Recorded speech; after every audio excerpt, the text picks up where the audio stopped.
Құрметті қатысушылар, ханымдар мен мырзалар, бірінші өзім таныстырып қояйын. Мен осы бүгінгі шараның модераторы Өтеғұлова Ләззат Дүйсебайқызы, сабақтас республикалық күміс волонтерлар қозғалысының үйлестірушісімін. Бүгін Астана онлайн жобасы аясында өткізіліп отырған диалогтық кездесуге қош келдіңіздер. Бұл алаңның мақсаты қоғамдағы өзекті әлеуметтік құқықтық мәселелерді талқылау және мемлекеттік органдар мен азаматтық сектордың өзара іс-қимылын күшейту. Бүгін кездесу заң мен тәртіп, қауіпсіз қоғам құруды, азаматтық жауапкершілік тақырыбында бағытталған құқықтық мәдениет, тұрғындардың құқықтық сауаттылығы, тұрмыстық зорлық-зомбылықтың алдын алу және қауіпсіз орта қалыптастыру қоғам өмірінің маңызды құрамдас бөліктері. Осыған байланысты бүгінгі талқылаудың мазмұнды практикалық және өзекті. Сонымен қатар дәл қазіргі уақытта әлемнің көптеген елінде өтетін зорлық-зомбылыққа қарсы 16 күн халықаралық акциясы жүріп жатыр.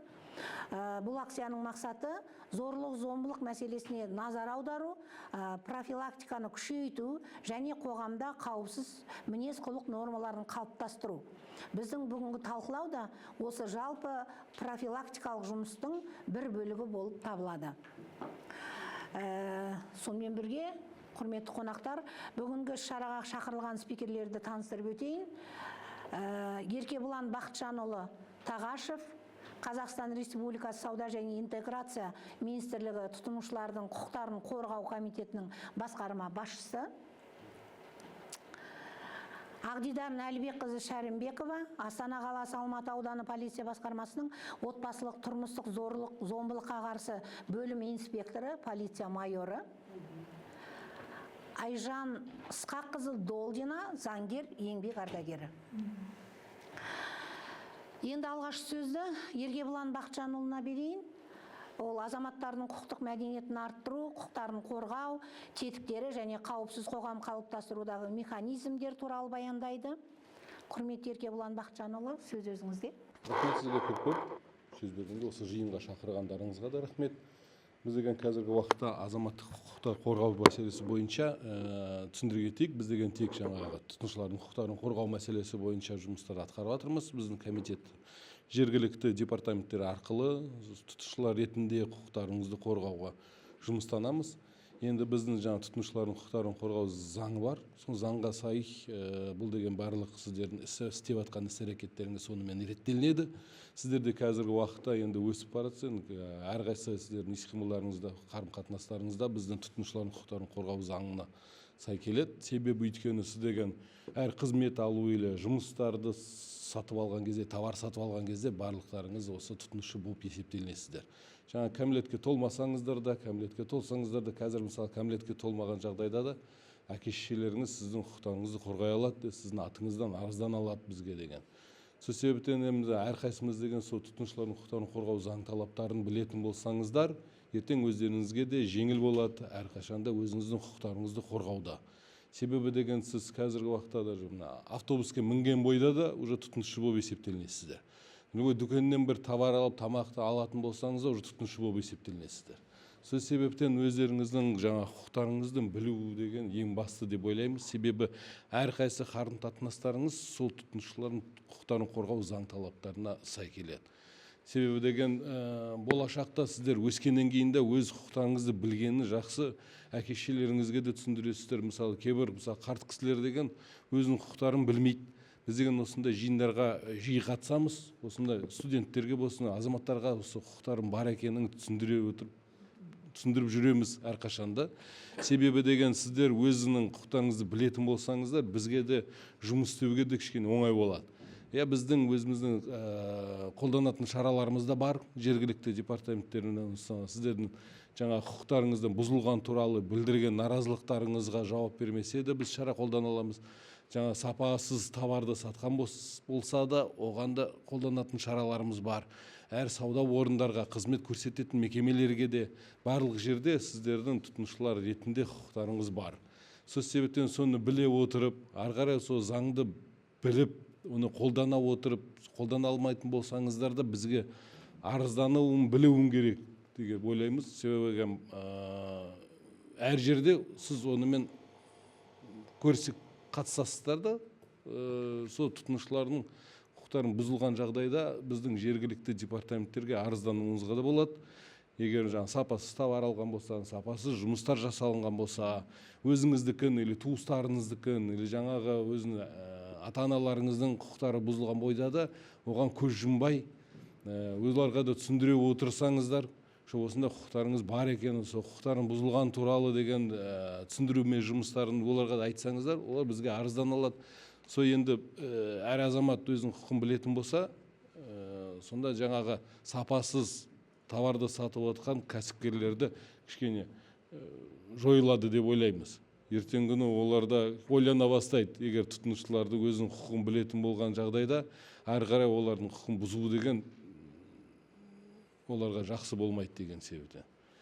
Енді біз қатты дайындалған жоқпыз бұл неге, сол біз түсіндіре отырайын дегеніміз сол. Егер сіздерде сұрақтарыңыз болып жатса, сол сұрақ жауап ретінде түсіндіріп бере аламыз де. Ақпаратыңызға рахмет, Еркебұлан Бақытжанұлы. Сұраққа дайындалып отырасыздар, соңынан сұрақ жауап диалог болады. Енді келесі сөзді Ағдидар Нәлібекқызына берейік. Ол кісі тұрмыстық зорлық-зомбылық алдын алу, қауіпті жағдайларды анықтау, халықпен жұмыс тәжірибесі және 16 күн акциясының аясында профилактикалық шаралар туралы ақпаратпен бөліседі бізге. Ағдидар Нәлібек. Ләззат апай, қайырлы күн. Мен басталып қойған уақытта кірдім да, амандасып та үлгермедім. Студенттер назар аударамыз. Бір зорлап алып кеп отырғызып қойған сияқты, жүздеріңізге қарасақ. Бірақ сіздерге қажетті ақпарат қой. Анау телефоннан әркімнің бір өтірік өмірін қызықтап босқа уақыт өткізгенше, осындай пайдалы ақпараттарды өздеріңізге қабылдаған дұрыс. Жаңа мұнда Еркебұлан мырза айтып кетті ғой, өздерінің құқықтарын білген біздің жұмысымызды жеңілдетеді деп. Біздің жұмысымызды жеңілдеткеннен бұрын ол өздеріңіздің өмірлеріңізді жеңілдетеді, құқықтық сауаттылықты арттыру. Мен өзімді таныстырсам, Нәлібек Ақтидарқызы, мен мұнда біраз студенттердің жүзін танып отырмын, өйткені мен 5 жыл бойы ювеналды полиция бөлімінде жұмыс жасағанмын. Аға инспектор болып, яғни Алматы ауданы бойынша барлық білім беру ұйымдарына жауапты аға инспектор болғанмын. Сондықтан мен өзіміздің аудандағы кәмелетке толмағандардың бәрін енді тегімен атын жаттап алмауым мүмкін, бірақ жүздерін, бір көрген жүзді ұмытпаймын.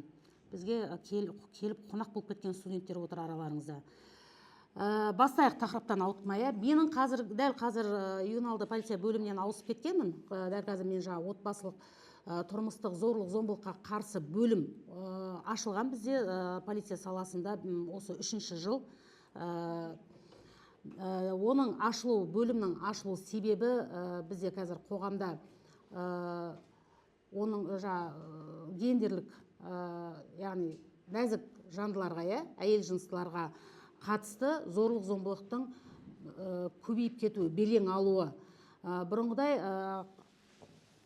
Бұрын мысалға отбасында ерлі зайыптылар арасында келіспеушілік болатын болса, болмаса жаңағындай жақсы бір дос болып жүрген қыз бен жігіттің арасында сондай қақтығыс болып жататын болса, ол тек қана әкімшілік жауапкершілікпен ғана аяқталатын. Ең максималды 10-15 тәулікке әкімшілік қамақ болатын, сонымен жіберетін, жауапкершіліктен босататын. Қазір қылмыстық жауапкершілік 108, 109 бап, 73 баптар өте көп, жаңағы 110-110-нан басталады.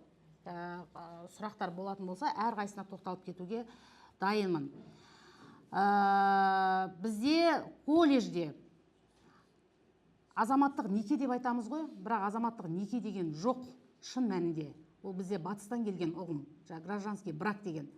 Неке ол біреу ғана, заңды неке. Кәдімгі ахат бөлімі соған барып тіркелетін.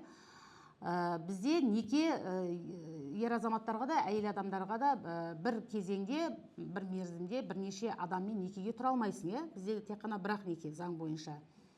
Яғни заңды неке болмаса да бізде қазір осы колледжерде, біздің ауданымыздың өзінде 5 колледж бар ғой орналасқан. Жаңағы қыз бен жігіттің бір пәтерде тұру фактілері бар. Оны колледж әкімшілігі сіздер білмей де қаласыздар. Өйткені өткенде жақын арада бізде мысалға осында отбасылық зорлық зомбылық фактісіменен бір оқиға тіркелді. 2007 жылы туылған, кәмелетке толмаған қыз бала жаңағы бірге тұрған жігітті пышақтады, мысалы пышақ сұғып алған. Өзін қорғану мақсатта әрине. Колледж әкімшілігі білмейді, мысалға сол қыздың жігітпенен бір жыл көлемінде бірге тұрып жатқан. Қыздар қауымы, сіздерге бізде жаңа 25 қараша менен 10 желтоқсан аралығында гендерлік зорлық зомбылыққа қарсы 16 күндік белсенді іс-қимыл деген солай аталады, акция өтіп жатыр. Ол акция республикалық емес, жалпы әлемдік деңгейдегі акция. Мақсаты нәзік жандыларға қатысты қандай да бір теріс құқық бұзушылықтар, зорлық зомбылықтар орын алып жатыр ғой, соған қоғамның немқұрайлы қарамауын, яғни жігіттерге қатысты, қыздарға қатысты қазір қоғамда социалды эксперимент, әлеуметтік эксперимент деген көбейіп кетті ғой, блогерлердің тарапынан жасалып жатқан дүние. Бізде қазір жастардың арасында сондай бір оқиғаны көріп қалса, бір жұмысқа ой тұрады іште.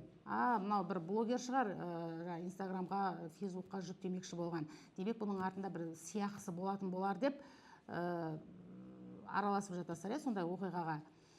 Жалпы жаңа акцияның мақсаты осындай көршіңізде болуы мүмкін, өздеріңіздің қатар достарыңыздың арасында болуы мүмкін. Болмаса отбасында бізде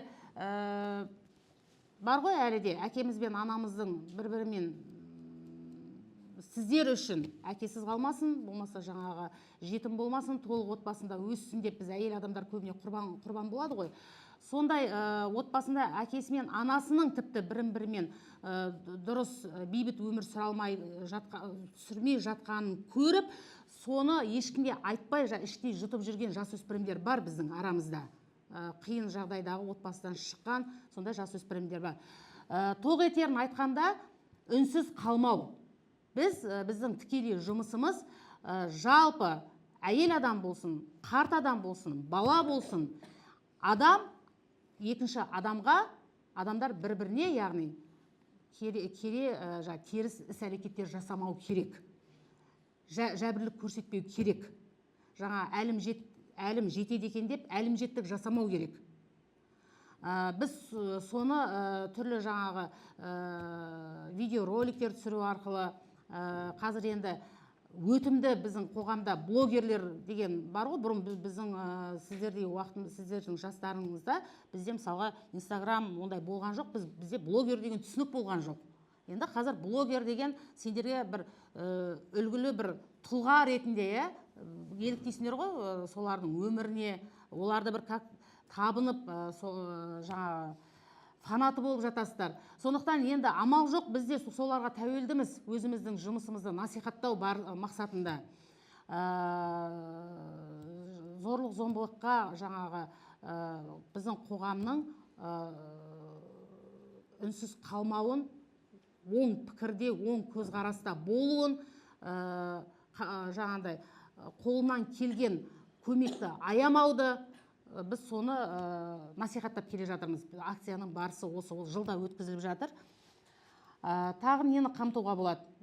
Қазір сұрақтар болатын болса, заң аясында кез келген сұраққа жауап беруге дайынмын. Баптарды, сіздерге қатысты баптар, сіздердің араңызда, жасөспірімдердің арасында болатын құқық бұзушылықтар көбіне жаңағы алаяқтық сіздердің араларыңызда болады, ұрлық, болмаса жаңағы буллинг, әлімжеттік қазақшасы, буллинг, сталкинг. Сталкингті мағынасын түсінесіздер ма? Түсінесіздер ма? Жақсы, ашып айтайын. Сталкинг деген бір тұлғаның жеке басына қатысты мәліметтерді пайдалана отырып, яғни оны өзінің ықпалында ұстау.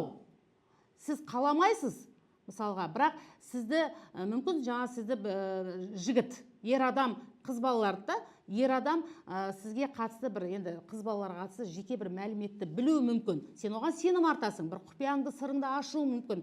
Ол соны саған теріс қолданады. Яғни ата-анаң айтам, туған туысқандарың айтам, ондай оқиға бізде өте көп күнделікті кездеседі. Жаңағы мына бопсалау арқылы әлеуметтік желіге фотоңды салып жіберемін, сен деген жаңағы жезөкше боласың, туған туысқандардың бәріне қарабет боласың деген сияқты.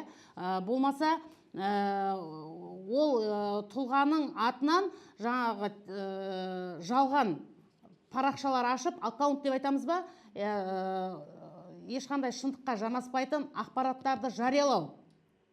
Яғни бір адамның, болмаса бірнеше адамның бір тұлғаға қатысты соны өзінің ықпалында еркінен тыс ұстау, сталкинг деген осы. Ол қылмыстық іс. 115-ші сызықша 1, 115-те сызықша 1 деген бізде қылмыстық кодексте бап бар арнайы. Жоқ, бопсалау бөлек, сталкинг бөлек. Тағы да сіздерде араларыңызда болып жаңағы жиі кездесетін, жасөспірімдердің арасында жиі кездесетін бұзақылық, топтық төбелеске қатысқан болды ғой Қонаев колледжінде. Өткен жыл ма, алдыңғы жыл ма бізде ауданымызда жаңағы жүздеген балалар Юго-Восток, Қордай деген топпенен шыққан кезде Қонаевтың балдары болған, ішінде мен білемін оны. Енді дәл бұл курс болмаған болуы мүмкін, жалпы осы колледждің студенттері болған. Сондықтан жігіттерге айтарым, жігіттер, анау студент оятып жіберіңізші. Барып, беті қолын жуып келе ғой, айналайын. Жігіттер, қараңыздар. Сіздердің барлықтарыңызда ана бар, бауырларың бар, қарындастарың бар, әпкелерің бар. Яғни сіздер ер азаматсыздар. Қандай қоғамда өмір сүрсекте, сіздер біздің қорғанымызсыздар. Мысалға, менің өзім 21 жыл болды полиция саласында жұмыс жасап жатқаныма. Енді ер азаматтармен біз бірдей тепе-тең жұмыс жасаймыз. Сен әйел адам екенсің деп бізді ешкім полиция саласында аямайды, енді тікелей айтқанда, жақшаның ішінде. Яғни кәдімгі басқа мамандық сияқты біз 6,5-7 баламыз бар, отбасымыз бар деп үйге қайтпаймыз. Дегенмен де менің өзім ер азаматтарға мұқтажбын. Олардың қамқорлығына, мейіріміне. Мен әріптесім болсын, енді менің жолдасым мен балаларымнан бөлек, менің әріптесімнің маған деген мейіріміне, маған деген қолдауына мен мұқтажбын. Сол сияқты сіздерге, сіздің жаныңыздағы мына бірге оқып жүрген қыз балалар сіздерге мұқтаж. Оны айтпайды, дегенмен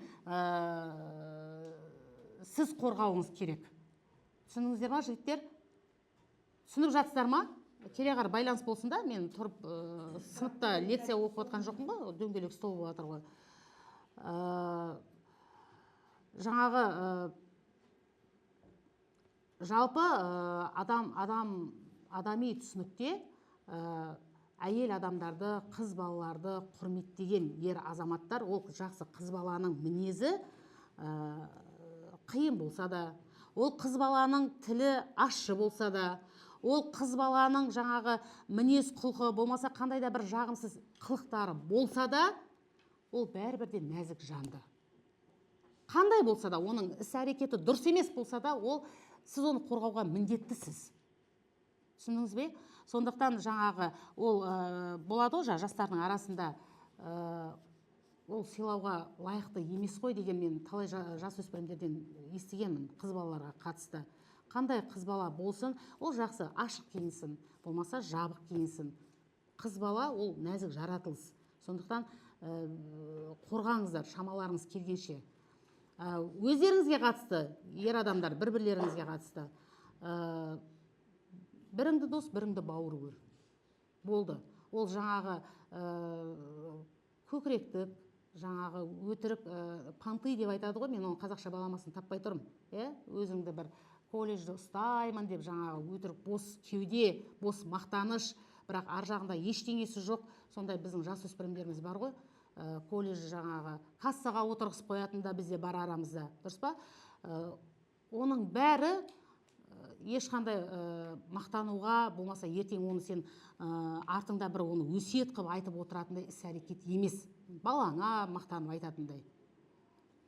Уақыт алмай, менен де басқа сөйлейтін адамдар бар ғой, сұрақ дайындап отырыңыздар. Қазір біз қаншама мен мектепке барам, қаншама колледжге барам ғой, сұрақ бар ма десең, бізден құтылғанша асығады, жоқ деп бетіңізге қарап отырады да.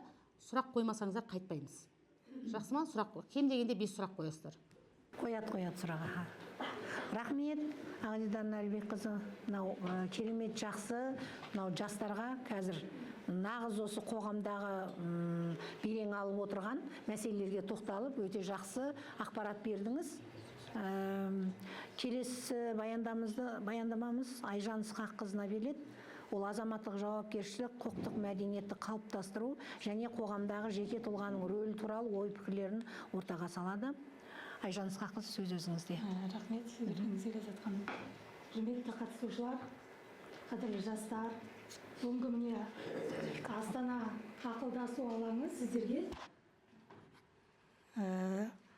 Құрметті жастар, бүгін міне Астана ақылдасу алаңы сіздерге ақылдасу үшін келіп отыр.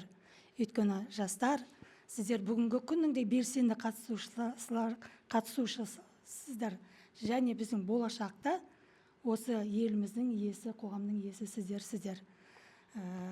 Сондықтан да бүгінгі күні сіздердің рөлдеріңіз өте маңызды. Бүгінгі міне отырысымызда құқықтық мәдениет, азаматтық жауапкершілік туралы біздің спикерлеріміз сіздерге өте құнды ақпараттар беріп отыр. Мен жалпы құқықтық мәдениет жөнінде, азаматтық жауапкершіліктер жөнінде айтқым келіп отыр. Жастар міне, сіздер әрқайсыңыз, сіздер де, үлкендер, біздер де, әрқайсымызда біз қауіпсіз қоғамда, заң үстемдік ететін, әділ, мәдениетті қоғамда өмір сүргіміз келеді, солай ғой? Бәріміздің құқығымыз қорғалғанын қалаймыз, солай емес пе? Ал енді ол үшін біз не істеуіміз керек? Біз ол тек мемлекеттің жұмысы, бізге қатысты емес деп отыра берсек, жұмыс біте ма? Қоғамымыз бізде орнай ма жақсылық? Ал енді қазір зерттеушілердің сөзіне қарайтын болсақ, зерттеушілердің айтуы бойынша, біз қауіпсіз қоғамда, әділ қоғамды құру үшін ең алдымен заңды сыйлауымыз керек екен, құқықты сыйлауымыз керек екен. Оны сыйлау үшін біз білуіміз керек қой, құқықты. Өзіміздің құқығымызды білуіміз керек, және басқа адамдардың құқығын білу керек. Мына жерде заңгерлер жоқ, бізде демократия заңдылығы бойынша адамның құқығы шексіз, біздің ешқандай шектеу жоқ. Бірақ адамның құқығы қай жерде шектеледі? Дұрыс айтасыз. Басқа адамның құқығы басылған жерде ол адамның құқығы шектеледі. Сондықтан біз өз құқығымызды білуіміз керек, және басқалардың да құқығын біліп, оны сыйлай білуіміз керек. Содан кейін біліп қана қоймай, бізде қоғамдық жауапкершілік болу керек әрқайсымызда. Біз жаңағыдай буллинг болып жатса, немесе қоғамдық тәртіп бұзылып жатса, немесе бір қоғамдық мүліктерге зиян келтіріп жатса, оның қасынан біз өте шықпауымыз керек. Соны барлығыне бір әсер етіп, өзімізше ықпал жасауымыз керек, шамамызға қарай, шарқымызға қарай. Содан кейін біз әрқайсымыз заңды сақтауымыз керек, тәртіп сақтауымыз керек. Егер өзіміз тәртіп сақтамасақ, онда басқадан қалай талап етеміз? Одан кейін біздің ортамызда, мысалы, осы Қонаев колледжінің студенттері сондай сауатты, сондай мәдениетті екен, сондай тәртіпті екен дейтіндей бір құқықтық, қоғамдық, құқықтық мәдениет қалыптастыруымыз керек өз ортамызда. Ол үшін біз әрқайсымыз өзімізден бастауымыз керек, жолдастарымыздан бастауымыз керек. Егер мен өзім тәртіп бұзбайтын болсам, өзім мәдениетті болсам, менің жолдастарым да сондай болады, солай емес пе? Басқа адамдар тәртіп бұзуға ұялатын болады. Кез келген жерде түкіріп кетіп, немесе біреуді қағып кетіп, біреуге әлімжеттік жасаудан ол жағынан аулақ болады. Енді заң туралы, заң біздің құқықтық нормалар туралы Ақмарал ханымда, қоғамда тұтынушылар құқықтары туралы біздің спикер Еркебұлан мырза да айтып өтті. Мен сіздерге бір құқықтық мәдениетке мен өзімнің қалай заңгер болғаным туралы бір өмірімнен сәл кішкене бір эпизод естелік айтып кетейін. Мен өзім мамандығым бойынша инженер технологпын. төтенше жағдайлар министрлігі қазіргі соның төтенше мемлекеттік материалдық резервтер деген саласында мұнай базасында жұмыс істедім. Содан кейін бізде елімізде ол 1986 жылы болатын жұмысқа кіргеніме. Ал енді елімізде егемендік орнады. Астана осы Ақмола жеріне келді. Сол кезде мені енді білікті маман ретінде біздің комитеттің орталық аппаратына жұмысқа шақырды. Ал енді бұрынғы біздің кеңестік уақытта сіздер көрген жоқсыздар. Ол кезде заң мүлде басқа болды. Біздің еліміз социалистік, жаңағы жоспарлы экономика бойынша дамып жатқан болатын. Біздердің енді сіздердің әке-шешелеріңіз сол уақытта қамтыды. Ал енді біз егемендік алғаннан кейін, егеменді республика, біз нарықтық экономикаға көштік. Заң мүлдем басқа болды. Біз қалай жұмыс істеуіміз керек?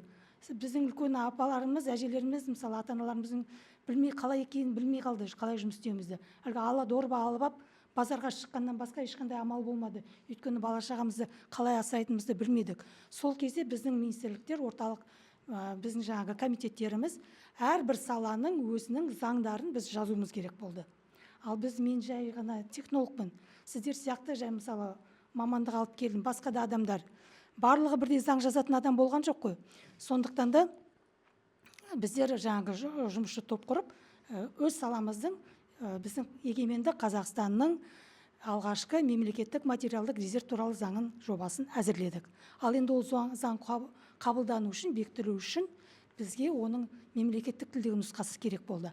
Ал комитетте жұмыс істеп жатқандардың көбі орыс тілді болатын. Ішінде бірен-саран қазақша білетін біз адамдар болдық, бірақ біз заң жазып көрген жоқпыз, заңды аударып көрген жоқпыз.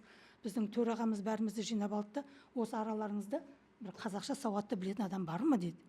Жоқ па енді, бұл қалай? Енді ешкім заң жазбағаннан кейін ешкімде батылы барып, мен жасаймын деп шыққан жоқ.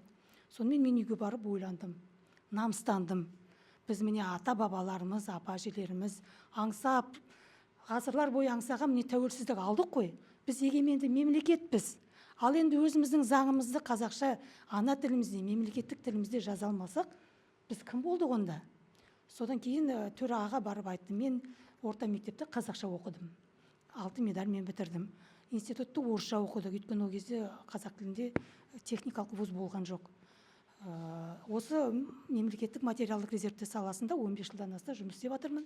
Өз саламды мен білемін. Бірақ заң жазып көрген жоқпын, заң аударып көрген жоқпын. Мен енді осы істі жасап көрейін дедім. Бірақ егер қолымнан келмесе, сіз ұрыспаңыз деп төрағаға айттым. Ол кісі әрине қуанып кетті де рұқсатын берді. Сосын жаңағы жасалған заң жобасын алып, оның кішкене нобайы болған алғашқы. Министрлікте аудармашылар бар еді, бірақ олар аз. 2-3 адам, олардың жұмыстары өздерінің басынан асып жатыр. Солардың қасына келіп, тапжылмай отырып, үйреніп, қалай болады? Бізде мысалы сіздер қазақша оқып жатырсыздар ғой, IT саласында қалай қиналасыздар, терминология қалыптасты ма, бар ма? Мысалы өздеріңіз арасында аударып жатасыздар. Бухгалтерлік учетта, қазақша оқып жатырсыздар, қалай қиналасыздар? Оқулықтар жетісе бермейді, қазір әрине көбейген шығар, бірақ сол кезде мүлдем жоқ болатын, өйткені заң жоқ болатын қазақ тілінде. Соның алғашқы жаңағы ең бірінші алғашқы заңын, мысалы мемлекеттік материалдық резерв туралы өзіміздің заңды аударып шықты. Мүдделі министрліктерменен келістік барымыз, үкіметтің кеңсесіне апарып өткіздік, ол жерде отырып, айлап отырып, үйреніп, жасап, жаңағы қателерін түзеттік. Содан кейін парламентке апарып өткіздік, ол жерде де қорғау керек болды заңды. Одан кейін парламент заң қабылдады, президент қол қойды. Сөйтіп төраға маған рахметін айтып, әрі қарай енді осы іспен араласыңыз деді. Енді әрі қарай заң бойынша барлық ережелерді жазу керек болды. Тәртіптерді, инструкция, нұсқаулықтарды жасау керек болды. Ол үшін заң мамандығы керек болды. Сөйтіп мен сырттай оқып, жаңағы заңгерлік мамандығын меңгеріп алдым. Мен енді басында ойлағанмын ғой, заң деген маған қатысты емес деп. Мысалы, сіздерді ойлауыңыз мүмкін, заң бізге қатысты емес, мен айтишникпін, мен бухгалтермін деп. Бірақ кез келген уақытта заң бізге керек болады екен. Сондықтан маған қатысты емес деген енжарлық сіздерде болмасын. Заңды үйреніңіздер, құқықты үйреніңіздер, зерделеңіздер. Содан кейін әркім өз құқығын қорғай алатын болу керек. Өзгенің құқығын қорғай алатын болу керек. Сөйтіп құқықтық мәдениет жастар арасында елімізде. Өте рахмет.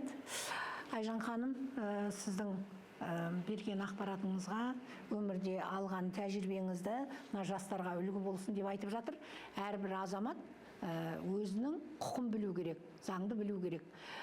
Сол кезде ғана ол қоғамда қалыпты адамдар тату тәтті өмір сүреді деген ғой.